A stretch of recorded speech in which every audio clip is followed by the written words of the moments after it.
السلام البنات، بونجور لي في هاي جايز. بلا شك انكم توحشتوني وتوحشتوا هذه الكلمات ديالي. كنتمنى تكونوا بخير وعلى خير. اليوم غادي نقدم لكم تحليه سهله ورخيصه، ما كتبقاش غاليه. المكونات كما كتشوفوا قدامي اللي هما جوج ديال بيرلي، دانيت، الفلان، الحليب وبسكويت، وكتطلع تحليه رائعه تقدري تستعمليها من يجيو عندك الضيوف اولا الوليدات ديالك. هنا عندنا بسكوي من النوع الدائري اللي وسط منه الشكلاط، تاخذوا اي نوع مومو ديال الدرهم اولا ايو اولا اوريو على حسب المستطاع.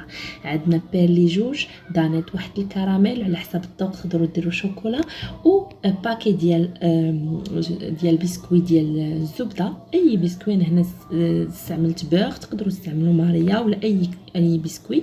وعاد عندنا الفلان جوج ديال الساشيات، انا درت وحده كبيره وحده صغيره، تقدروا ديروا جوج صغار. هنا تنطحنوا البسكوي كما كتشوفوا معايا، ومن بعد كنديروا معاه جوج معلقات ديال الزبده. وهنايا كما عندنا خدينا الحليب ودرنا الفلان ايطي. درنا الفلان نصدروا الحليب مع ساشيت الفلان كبير، تقدروا ديروا ساشيت الفلان صغير فحال انا هنا توفر عندي هذا الفلان كبير حيت كيبغيو الوليدات كنصايبوا ليهم، كنشريه بكثره وداكشي علاش استعملته. من بعد كتشدوا كتاخذوا البسكوي. انا استعملت 5 ديال لي باكي، 4 وواحده خليتها للزين.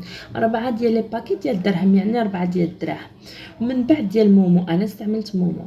من بعد كنبسطوه في الاناء واني نوريكم كيفاش كنديروا ليه. هنا على جانب كناخذوا داك البسكوي اللي قلت لكم ديال الزبده ماريا ولا اي بسكوي باكي وحده، كنديروها وكنديروا معاها دانون، دانيت او بيرلي، وكنزيدوا عليها الفلون وهو سخون. من بعد كنطحنوه بالطحان الكهربائي وحتى كيولي عندنا على شكل اباغاي شويه ثقيله اولا على شكل هذا سائل شويه سائله. المكونات كيوليو على شكل بحال الكيك شويه ما ثقيل. ما انا نوريكم الطريقه كيفاش كيكون بحال الفلان، غير هو ثقيل شويه على الفلان. من بعد ملي كنطحنوه مزيان المكونات كاملين كنضيفوهم على البسكوي اللي حنا ديجا زدنا ليه، طحناه وزدنا ليه جوج معالق ديال الزبده المذابه وبسطناه بشي حاجه اللي تكون مسطحه اولا بكاس ولا فشي اناء فيه بابي ديال الفرن اولا بابي كويسه.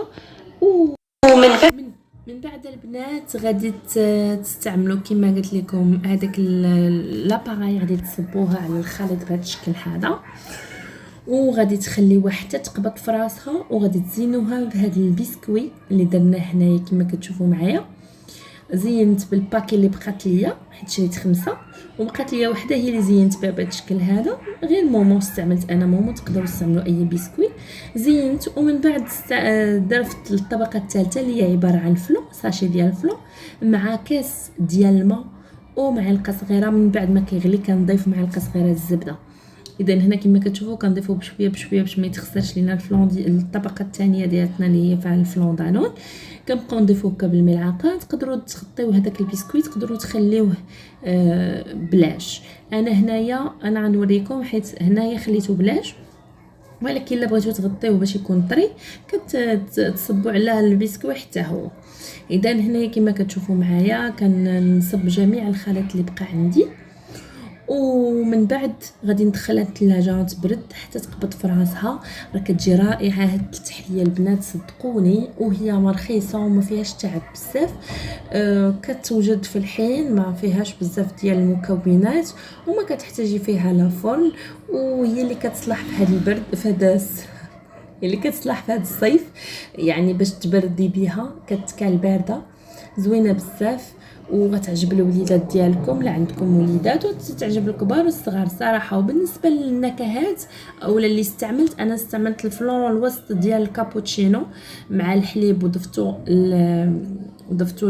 الدانون. نتوما تقدروا تستعملوا اي نكهه، فلون ديال الكراميل، فلون ديال الشوكولا، والفوق درت الفلون ديال الكراميل مع الكاس الماء باش نديرها كطبقه يعني شفافه الفوق. هنايا غادي نقطع لكم باش تشوفوا كيفاش كيجي. راه كتجي رائعه وهشيشه وبنينه. كنتمنى تجربوها البنات. انا قليل في كنلوح دي فيديو مي فريمون كنلوح اولا كنحط لي فيديو اللي كيكونوا نالوا الاعجاب ديالي. كندير بزاف عديد ديال الوصفات وكنجرب العديد الوصفات، ولكن اللي كتاثر اللي كتعلم عليا وكتعجب وليداتي بزاف وكتعجبني كنبارطاجيها معكم. اذا البنات شوفوا كيفاش كتجي من الداخل، كتجي طريه، كتجي بنينه وبارده، واهم من هذا الشيء كامل سهله واقتصاديه، يعني ما فيهاش بزاف المكونات، اقل من 15 درهم كتقام عليك، وكبيره يعني حجم عائلي. ايوا كنتمنى البنات تنال اعجابكم هاد الوصفه. الا كنتو باقي ما اشتركتوش عندي في القناه كنتمنى تشتركوا، والا كنتو ديجا مشتركين ديروا لايك الفيديو وخليو دي كومونتير، خرجوني توحشت لي كومونتير ديالكم، وكنتمنى ينال اعجابكم. دمتم في رعايه الله، الى اللقاء البنات، الى في فيديو اخر ان شاء الله، مع السلامه.